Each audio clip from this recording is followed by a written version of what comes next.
देखा है कि मतलब न्यूक्लियर फैमिली में ना जब मदर फादर होते हैं ना, अगर आपस में नहीं बनती तो मदर फादर की बुराई भी बच्चे के सामने कर रही है और फादर मदर को भी रिस्पॉन्स नहीं कर रहा है, उसके सामने बोलते तुम्हारी मम्मी तो ऐसी कर दी और मम्मी बोल रही तुम्हारे पापा तो ऐसे हैं। तो सोचिए उसकी दुनिया कितनी हिली हुई है।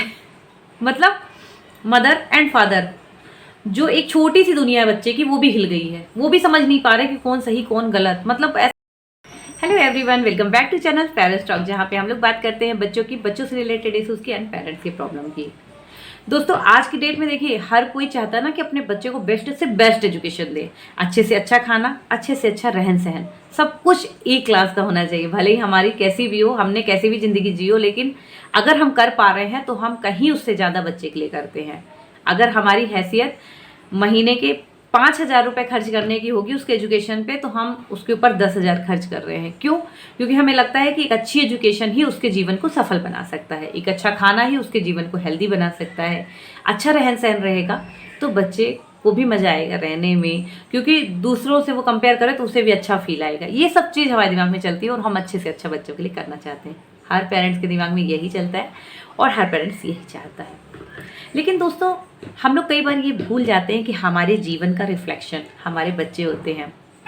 हम उनकी पर्सनालिटी को कैसे ग्रो करें, इस पे हम शायद कई बार ध्यान नहीं दे पाते हैं।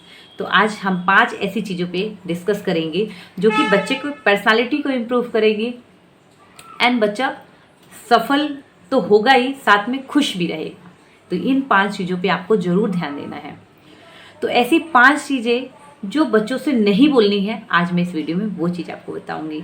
सबसे पहली चीज़, अक्सर क्या होता है कि एज अ मदर हम बहुत ज़्यादा फ्रस्ट्रेट होते हैं कई बार ना, कि घर पे अगर खाना टाइम से नहीं बना तो ऐसा होता है ना, कई बार हम बोलते हैं यार खाना नहीं बना, ओहो अभी टाइम हो गया। छोटी छोटी टेंशन, छोटी छोटी, अब हम लेट उठ गए, ओहो ओह माय गॉड ये लेट हो गया। मतलब हर चीज़ पे हम टेंशन ले रहे हैं, ठीक है। छोटी छोटी चीज़ मतलब ऐसा लग रहा है कि बहुत बड़ी है। तो ये जो छोटी छोटी टेंशन है ना, अगर हम वो अपने चेहरे पे ला रहे हैं या फिर बच्चे के सामने ये चीज़ बोल रहे हैं ना कि अरे ऐसा हो गया, अरे मेरी लाइफ में ये दिक्कत चल रही है, अरे वो प्रॉब्लम हो गई, अरे मुझे मेरे छोटी छोटी चीज़ों का हम बार बार इस तरह से बोलते रहते हैं ना, उसका रिफ्लेक्शन हमारे बच्चे पे पड़ता है। हमारा बच्चा भी छोटी छोटी चीज़ों की टेंशन लेना शुरू कर देता है बहुत ही अर्ली एज में। वो मतलब उसे भी ऐसा लगता है उसका कोई काम या कोई भी चीज़ उसकी पूरी नहीं हुई, होमवर्क भी पूरा नहीं हुआ तो बहुत ज़्यादा टेंशन में आ जाएगा, अरे मेरा होमवर्क नहीं पूरा हुआ। अगर वो पढ़ने वाला बच्चा है तो होमवर्क के लिए टेंशन लेगा, खेलने वाला बच्चा है तो उसके टॉयज टूट जाएंगे तो शायद उसका टेंशन लेगा। बट उनकी लाइफ में अगर छोटी सी भी प्रॉब्लम आती है तो वो बहुत ज़्यादा हाइपर हो जाएंगे, अरे ये ऐसा हो गया। तो ये चीज़ अपने बच्चों के साथ नहीं शेयर करनी है। देखिए लाइफ में ना टेंशन आती ही रहेगी, हर किसी की लाइफ में होती है, लेकिन अगर छोटी छोटी टेंशन को हम पूरे दिन गाते रहेंगे ना, तो कहीं ना कहीं बच्चों के सबकॉन्शियस माइंड में टेंशन लेने की हैबिट ऑटोमेटिक डेवलप हो जाएगी। और एक बात बताइए, जो बचपन में इतना टेंशन लेगा, बड़ा होकर कितना टेंशन लेगा? और जब बड़ा होकर टेंशन लेगा तो क्या वो बच्चा खुश रह पाएगा?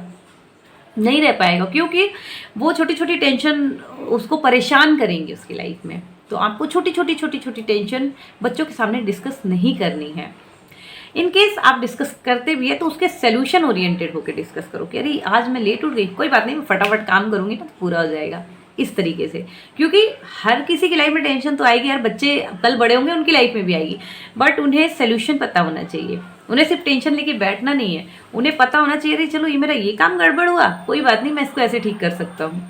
तो ये वाला एटीट्यूड होना चाहिए, सोल्यूशन ओरिएंटेड। जिस दिन बच्चा होने लग जाएगा ना, यकीन मानिए बच्चा अपनी लाइफ में ना अपने सारी प्रॉब्लम्स को सॉल्व करना यूं ही सीख जाएगा और खुश भी रहेगा। आप दूसरी चीज़ जो बच्चे से आपको बार बार नहीं बोलनी, हमेशा इंस्ट्रक्शन देते रहना।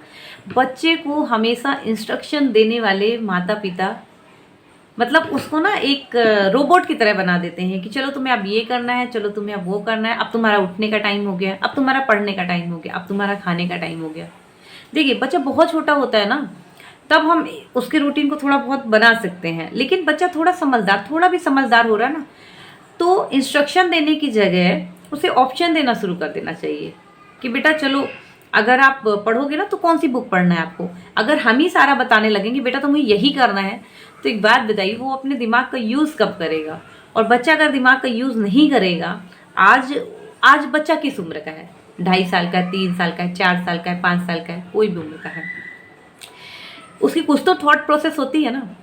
लेकिन अगर हम ही सारे टाइम उसको यही बताते रहेंगे तुमको क्या करना है, तो लाइफ में वो बड़ा भी हो जाएगा ना, तो वो समझ ही नहीं पाएगा कि उसको क्या करना है। उसे लगेगा कोई मुझे बता दे कि क्या करना है तो मैं फटाफट कर लेता।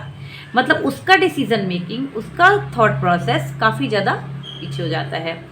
तो बच्चा जिस भी उम्र का है उसको डिसीजन लेने दीजिए कि बेटा अब तुम बताओ क्या करना है, तुम्हें अभी पढ़ना है, कौन सी बुक पढ़नी है, अगर आपको ड्रेस पहननी तो कौन सी ड्रेस पहननी है। आज बच्चे के भी दिमाग को यूज़ करिए। अगर आपको खाना खाना है तो आज आप क्या खाना चाहते हो, चलो 2 ऑप्शन है मेरे पास, इसमें से क्या खाओगे, है ना।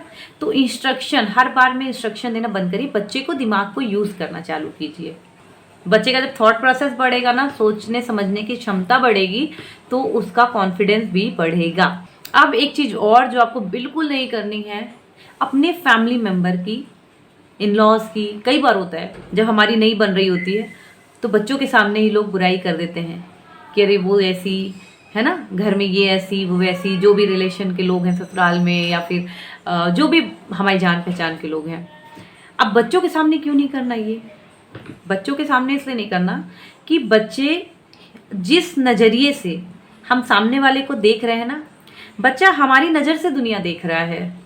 बच्चे का अपना थॉट प्रोसेस नहीं बना है। अगर बच्चे के सामने ये चीज़ शो करते हैं, सपोज मेरी अगर मदर इन लॉ से नहीं बन रही, अगर मैं बच्चे के सामने ये चीज़ बोलूँगी कि मेरी मदर इन लॉ ऐसी है या मुझसे नहीं बन रही, तो मतलब लाख बुराइयाँ दिख रही और मैं किसी से सुना रही हूँ, अगर बच्चा बैठा है तो उसकी नज़र में उसकी दादी का रिलेशन क्या होगा, क्या होगा? वो क्या फील करेगा कि इन्होंने मेरी मम्मा को बहुत परेशान किया, क्योंकि सबसे क्लोज कौन है? मम्मा है। मे बी कि आपकी नहीं बन रही हो, है ना। बच्चे के लिए उतना ही प्यार होता है बड़ों का प्यार ना बच्चों के लिए होता है। ये चीज़ मैं मतलब 99% तो होता है, 1-आधी% का भी डिफरेंस हो जाए अलग बात है, पर 99% होता है। लेकिन हम जब इस तरह की बातें करते हैं ना, तो बच्चे अपना दायरा, अपना डिस्टेंस उनसे खुद बना लेते हैं। क्योंकि हमारी मदर का जब डिफरेंस होता है तो बच्चा भी बना लेता है वो डिफरेंस, वो भी बात करना पसंद नहीं करता। फिर वो वही प्यार जो उनको मिलना था, उस प्यार से वो वंचित रह जाते हैं। और वैसे भी देखिए आजकल न्यूक्लियर फैमिली है, न्यूक्लियर फैमिली में ना मतलब हस्बैंड वाइफ तो ऑलरेडी बिजी रहते ही रहते हैं, ठीक है।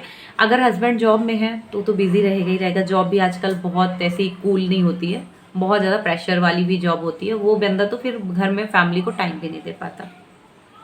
मदर अगर पूरे घर का पूरा काम कर रही है तो एक वर्किंग वूमेन की तरह ही घर का काम भी होता है। अगर बिना हाउस हेल्प के कर रही है तो वो भी वर्किंग है, तो उसको भी इतना टाइम नहीं मिलता कि बच्चे को मतलब बहुत ज़्यादा टाइम दे पाए, बहुत क्वालिटी टाइम हाँ दे पाएगी, बट इतना भी नहीं।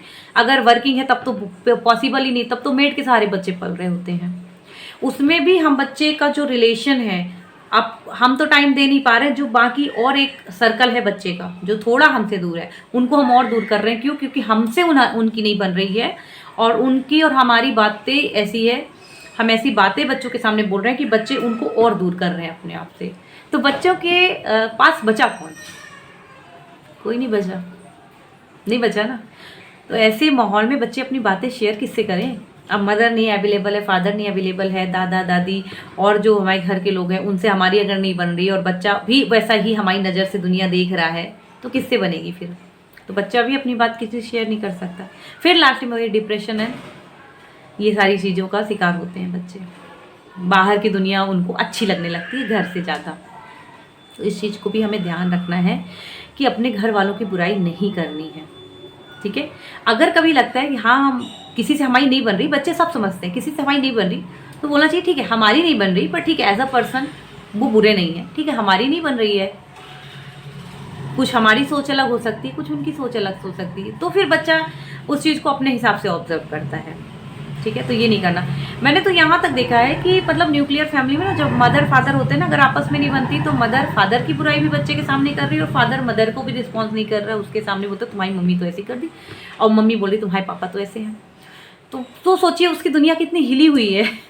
मतलब मदर एंड फादर, जो एक छोटी सी दुनिया है बच्चे की, वो भी हिल गई है। वो भी समझ नहीं पा रहे कि कौन सही कौन गलत। मतलब ऐसा इनसिक्योरिटी बच्चे को लगने लगती है, अनसर्टेन कि यार क्या ही हो रहा है, क्या हो जाएगा, ठीक है, उस सिक्योर नहीं फील कर रहा है वो। तो प्लीज़ ये चीज़ आप बिल्कुल मत करिए, बच्चे के सामने किसी की बुराई मत करिए। बच्चे अपने आप दुनिया देखेंगे, समझेंगे कहाँ उनको प्यार मिल रहा है, कहाँ नहीं मिल रहा है। बच्चे बहुत स्मार्ट होते हैं, बच्चे सब समझते हैं। अब last but not the least, कि बच्चे को हमेशा यू आर द बेस्ट बोलना बंद करें। हम कहते हैं ना बच्चों की खूब तारीफ करें, बच्चे बहुत आगे जाते हैं। ये बात बिल्कुल सही है, बच्चे की खूब तारीफ करिए, बच्चे बहुत आगे जाएंगे। लेकिन तारीफ करने के तरीके पे डिपेंड करता है कि आपका बच्चा कितना आगे जाएगा या हाथी से निकल जाएगा। ठीक है, कहने का मतलब ये है कि जैसे हर बात पे अगर मान लीजिए सपोज बच्चा एक ड्राइंग बना के लाया, ठीक है, अब आप बच्चे को बोल रहे वाह वाह यू आर द बेस्ट, क्या ड्राइंग बनाई तुमने, दुनिया में ऐसा कोई ड्राइंग बना ही नहीं सकती। अगर मैं इस तरह की तारीफ करूँ तो क्या होगा, बच्चा हवा में उड़ने लगेगा। मतलब ईगो इतना हाई रहेगा कि प्राउड इतना ज़्यादा, मतलब कि अगर कोई किसी ने बना लिया तो इससे अच्छी ड्राइंग बनाई तो एक्सेप्ट ही नहीं करेगा, यार मेरी माँ ने मेरी तारीफ की थी तो उससे अच्छा तो कोई हो ही नहीं सकता। ठीक है, ये कॉन्फिडेंस नहीं बढ़ाएगा, ये ओवर कॉन्फिडेंस से भी ओवर हो जाएगा। ठीक है, अगर मैं बच्चे को ये बोलूँ कि तुम जितना अच्छा काम कर रहे हो ना, बहुत अच्छा कर, कोई नहीं कर सकता, तो भी हवा में, तो तारीफ करें तो करें कैसी भाई, कैसे बच्चे को आगे बढ़ाएं। तो तारीफ आप ऐसे करो कि बच्चे ने जो एफर्ट्स लगाई उसको जरूर एक्सप्लेन करो। जैसे मान लो मैंने कहा ना कि बच्चा ड्राइंग बना के लाए, तो ड्राइंग में क्या चीज़ अच्छी है, सपोज बच्चे ने कलर बराबर से की है, तो आप ये बोल सकते हो कि बेटा आपने कलर बहुत अच्छे बराबर बराबर की ना, इसलिए ड्राइंग बहुत अच्छी लग रही है। अब समझो, अब बच्चा जब अगली बार करेगा तो उन चीज़ों को भी ध्यान रखेगा और कुछ नया उसमें करने की कोशिश करेगा कि और अच्छा कैसे बनाऊं।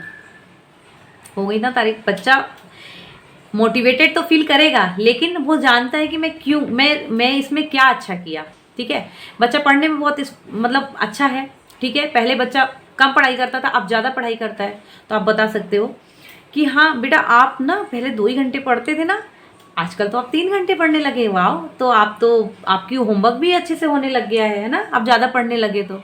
ठीक है, आप ज़्यादा अच्छी रीडिंग कर पा रहे हो। ठीक है, तो मतलब पढ़ाई में क्या अच्छा हुआ, क्या इंप्रूवमेंट हुआ पढ़ाई में, जब इस टाइप की आप बात करेंगे ना तो बच्चा और इम्प्रूव करने की कोशिश करेगा। तो बच्चे को एक मतलब एक टैग मत दीजिए यू आर द बेस्ट वाला। ठीक है, आप बताइए कि बेटा इसलिए आप अच्छे हो, किस चीज़ के लिए आप अच्छे हो, आपने ये काम किया इसलिए इसका रिजल्ट ऐसा आया। ठीक है, रिजल्ट बहुत अच्छा आया, हम लोग हमेशा तारीफ करते हैं you are the best, wow proud of you, करिए, बच्चे की तारीफ करिए।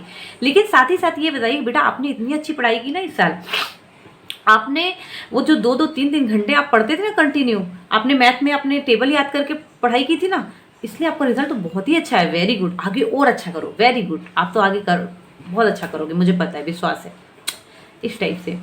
तो इसमें क्या होता है, बच्चे को पता है कि मैं क्यों अच्छा हो रहा हूँ, तो जो क्यों है ना वो हमेशा क्यों को बढ़ाता चला जाएगा।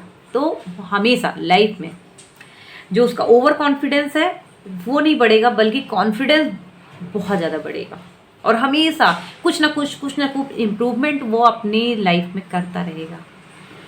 तो चलिए ये 5 चीज़ें आप ज़रूर ध्यान रखिए, बच्चों पे ये चीज़ें बहुत अच्छे से वर्क करती है, आप करके देखिएगा, इसके बहुत अच्छे रिजल्ट हैं। तो चलिए यहीं से अपनी वीडियो को एंड कर रही हूँ, मिलेंगे फिर किसी नेक्स्ट वीडियो में, तब तक के लिए bye bye, thank you so much for watching this video, bye bye.